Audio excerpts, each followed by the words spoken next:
My spouse's affair was the final straw, so I let her ruin her own life. So here we go. This is gonna be long, but I need to get it out there. Maybe someone else has been through this kind of betrayal. Maybe someone just needs the closure I'm finally getting. Or maybe y'all just want to grab popcorn and enjoy the downfall of a cheater. I won't judge. I, 34M, have been married to Emily, 32F, for 7 years. We met in college. She was the artsy, adventurous type. I was the quiet, stable IT guy. She always said I grounded her, that I was her rock. I used to take pride in that. Now, it just feels like I was her safety net until she found her trampoline. Things started to feel off about 6 months ago. Emily suddenly started staying out later. New friends from her yoga class, girls' nights, random art show openings. I trusted her. God, I really did. But my gut wouldn't shut up. She'd come home late, sometimes showered already, claiming she'd gone straight from the gym to dinner. Our intimacy dropped to nearly zero. When I tried to talk about it, she'd accuse me of being controlling, that I never liked her having her own life. Gaslighting 101. The final straw was the night she left her phone on the kitchen counter while she ran out for wine. It buzzed. And buzzed. And buzzed. I swear I stared at it for 10 minutes, convincing myself not to look. But when it buzzed again and lit up with, "Can't wait to taste you again, throwing kisses, Zane," I picked it up. I read every disgusting, explicit message between her and some clown named Zane. Turns out he wasn't from yoga. He was a client from the gallery where she volunteers. She'd been sneaking off to hotels during lunch breaks, yoga retreats, and even once while I was at my mother's hospital bedside. That one shattered me. I didn't confront her right away. I didn't scream, didn't throw her stuff out the window. No, I screenshotted everything, backed up her messages, emails, and cloud photos. Then I called my cousin, an attorney. If she wanted to blow up our marriage with fireworks, I was going to make sure she lit the fuse herself. Title: My spouse's affair was the final straw, so I let her ruin her own life. Part 2. After finding the messages between Emily and Zane, I felt like someone had punched a hole straight through my chest. But the pain gave way to clarity. I didn't want revenge out of pettiness. I wanted peace. And if that meant letting her trip over her own lies, then so be it. I started quietly preparing my exit. First, I met with my cousin. Let's call him Rick, who's a bulldog of a divorce attorney.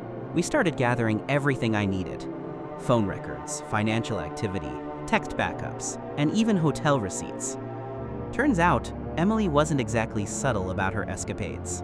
One of her credit card statements literally had Rose Hill Suites, room 214 inches on it. She used our joint card. Rick advised me to hold off confronting her until we had it all lined up. So for the next few weeks, I pretended everything was fine. I kissed her goodbye in the mornings, asked about her day, even complimented her stupid handmade pottery that looked like a drunk raccoon made it. I also installed a camera in my home office. Nothing fancy, just a motion-triggered webcam, and boy did it catch some interesting footage.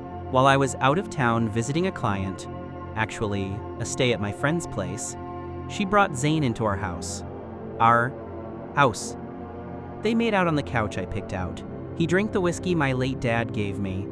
Then God, I hate typing this. He slept in my bed, in my spot. I watched the whole recording in stunned silence. That was the last switch I needed flipped. While she was off on a weekend retreat, I had movers come in and pack up everything I owned. Furniture I paid for, electronics, my clothes, heirlooms, gone. I left her the couch she cheated on, the bed she defiled, and a cold, echoey house. I moved into a rented condo under my name only, changed my passwords, pulled my name off every joint account, and removed half the money, legally. Oh, and I had the paperwork ready to go. Divorce petition, evidence files, and a nice fat folder waiting to be dropped like a bomb. Hackalabid. The stage was set. All I had to do was wait for her to come home to the empty silence she'd earned. Title: My spouse's affair was the final straw, so I let her ruin her own life. Part 3. Emily came home on a Sunday evening. I know because I watched it all through the doorbell cam. Jack. At first, she looked confused. The porch was bare. No potted plants, no shoes by the door, no welcome mat. She unlocked the door, stepped in, and just stood there. No couch, no TV, no framed photos, just echoes. She called me 5 times in a row. I didn't answer. Then the text started. Where is everything? Did we get robbed? Call me now. I let her stew in that panic for a good hour. Then I sent her one single message. Everything you touched is yours now. I just took what's mine. Divorce papers are in the drawer under the coffee maker. You know, the one Zane leaned on. About 5 minutes later, she called again. I picked up. Her voice was shaking. What the hell is this, James? I said calmly. It's exactly what it looks like. You wanted a new life? Well, congrats, you're in it. She started crying. Not the quiet, remorseful kind. More like dramatic, gasping sobs. I didn't mean for it to go this far. It was a mistake. We can fix this, please. I let her ramble. Then I said, I know about Zane. All of it. The texts, the hotel, the bed. I have everything recorded. And guess what? So does my lawyer.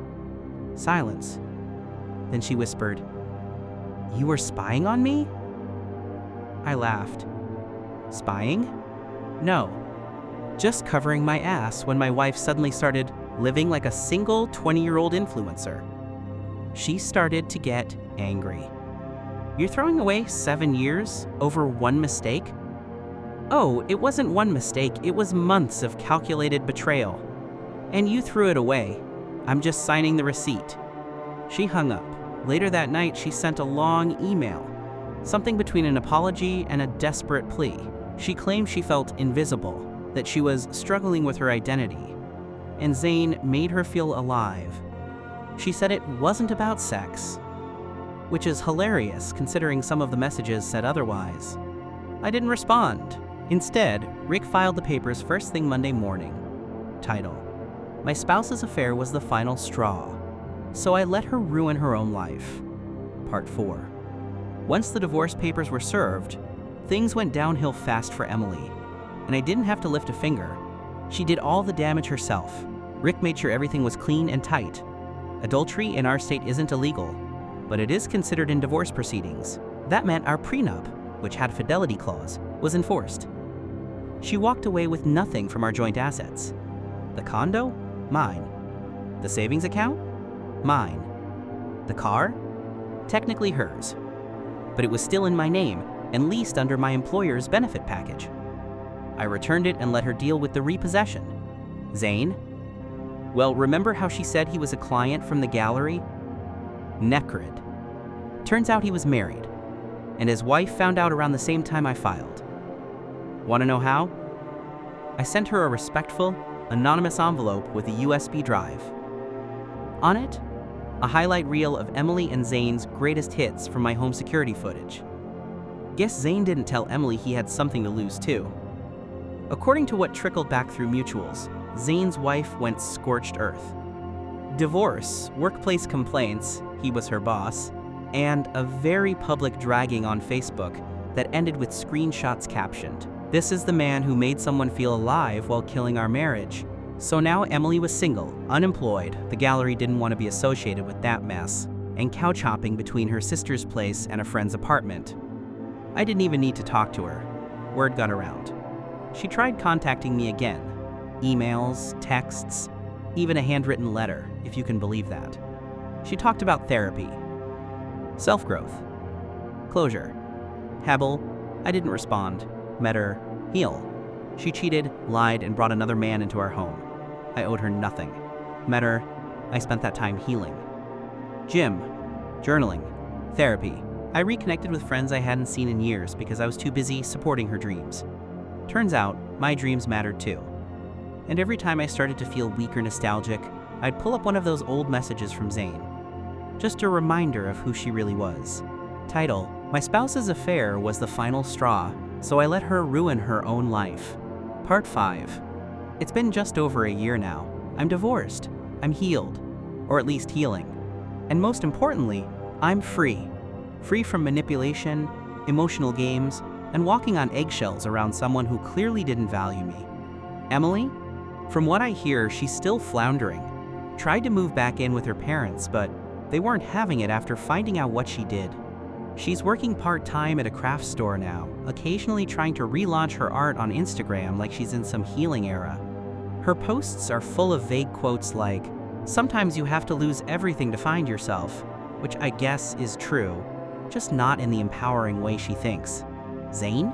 Fully divorced. Lost his job after the HR complaints and a harassment investigation. His ex-wife? Doing great, apparently. Opened a bakery, already remarried. Queen behavior. As for me, I took a solo trip to Iceland last month, something I always wanted to do but wasn't the right time when I was with Emily. I stood at the edge of a black sand beach, cold wind in my face, and I felt this insane clarity. You survived the worst part. Now it's just living. I've started dating again, slowly. Nothing serious yet, but I'm not bitter, not angry, just cautious, smarter, and proud of myself for not losing my soul to someone who didn't deserve my heart. To anyone reading this who's been betrayed, you'll want to scream, cry, and maybe break a few plates. But don't. Breathe, plan, move smart. You don't have to fight dirty. You just have to be done. And if your gut is telling you something's wrong, listen to it.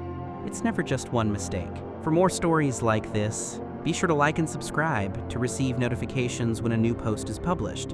Until next time, take care.